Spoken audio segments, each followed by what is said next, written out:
Hello, কেমন সবাই?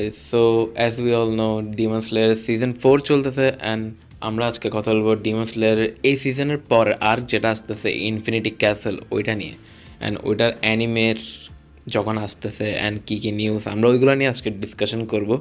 So ভিডিওটা ফুল দেখেন, আশা করি আপনাদের থেকে ভিডিওটা ভালো লাগবে। সো এবার ডিমন স্লেয়ারের যেটা সিজন 4 আছে ওইটাতে 8টা এপিসোড আছে অ্যান্ড এটাই বলতে গেলে ডিমন স্লেয়ারের জন্য সিজন ওয়াইজ এন্ডিং, বিকজ সামনে যেগুলো ইনফিনিটি ক্যাসেল আসতেছে ওইটা অ্যানাউন্স হয়ে গেছে যে infinity castle will start with a movie and not just movie. Infinity ক্যাসেলের আরেকটার উপর 3টা মুভি আসবে।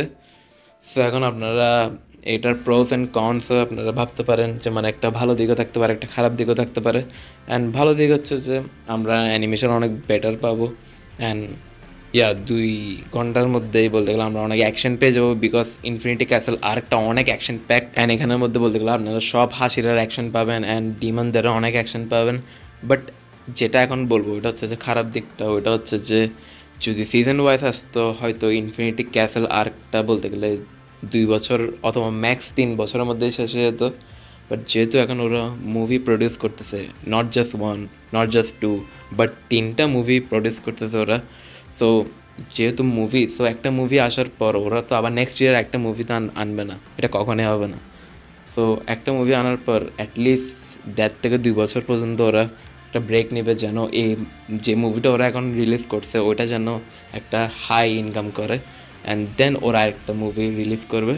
সো ম্যাক্স 1.5 থেকে 2 বছর লাগবে, এরপর একটা মুভি আসবে। সো ওইভাবে যে আপনারা হিসাব করেন তাইলে বলতে গেলে 5 থেকে 6 বছর লেগে যেতে পারে অ্যাপ্রক্সিমেটলি।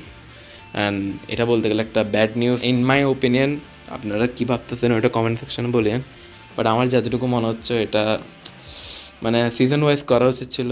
অ্যাটলিস্ট এওটির মতন চাইলে করতে পারতো যে পার্ট পার্ট হিসাবে করতে পারতো, যে পার্ট 1 পার্ট 2 সিজন ওয়াইজ এই আর্কটা শেষ করে দিতে পারতেছে। But they chose to make movie and হ্যাঁ, মুভিতে আমরা ভালো অ্যানিমেশন পাবো অ্যান্ড ওরা বলতে গেলে এই ডিসিশনটা নিয়েছে যে টাকার দিকে চিন্তা করে, লাইক মুভিতে আরও বেশি ইনকাম হবে ওদের। সো ওরা ওইটা ভেবেই বলতে গেলে এই স্টেপটা নিছে। অ্যান্ড আরেকটা যেটা প্যারা ওইটা হচ্ছে যে জাপানে যখন মুভি আসে ওইটা ফার্স্টে জাপানে রিলিজ হয় অ্যান্ড দেন বাংলাদেশে আস্তে আস্তে এটার বলতে গেলে অনেক টাইম লেগে যায়। সো ওই টাইমটার মধ্যে অনেকে স্পয়লার নিয়ে ভিডিও বানায় ফেলে। সো এখন এই যে মুভির ডিসিশনটা নিছে, এখন বলতে গেলে একটা ভয় আছে, ওইটা হচ্ছে যে যদি এওটির মতন যদি না হয়ে যায়, বিকজ এওটি ওদের স্টোরিটাকে অ্যান্ড অ্যানিমেটাকে অনেক স্ট্রেচ করছে, যেটার কারণে ফ্যান্সরা ইন্টারেস্ট লুজ করছে অনেক। অ্যান্ড এখন যদি ডিমন স্লেয়ার এরকম 5-6 বছর খেয়ে যদি একটা ইনফিনিটি ক্যাসেল আর্কটা শেষ করে, তাহলে I am afraid that fans might lose interest and এটা বলতে গেলে একটা কনসার্নিং জিনিস। বাট আমি জানি না ওরা কি এটা নিয়ে কনসার্ন নাকি or they have a plan or তারা মনে হয় আর্লি মুভিগুলো আরও রিলিজ করতে পারে। অ্যান্ড আরেকটা ভালো দিক আছে, ওইটা হচ্ছে যে আমরা মুভি একসাথে সবাই মিলে থিয়েটারে এনজয় করতে পারবো with top class animation obviously. And আপনারা যদি চিটাগাঙে থাকেন তাহলে যখন মুভি আসবে I will make a video about that and will enjoy the movie together ইনশাল্লাহ। সো ডিমন স্লেয়ার সিজন 4-এর যেটা নেক্সট এপিসোড আসবে ওইটার যেটা লাস্ট এপিসোডের এন্ডিংয়ে হয়তো নিউ মুভি অথবা নিউ আর্ক নিয়ে টিজার বা রিলিজ ডেট আমাদের সামনে চলে আসতে পারে, যেটা সবসময় হয়ে আসছে যে একটা সিজন শেষ হলে আরেকটার অ্যানাউন্সমেন্ট কিছু না কিছু একটা চলে আসে।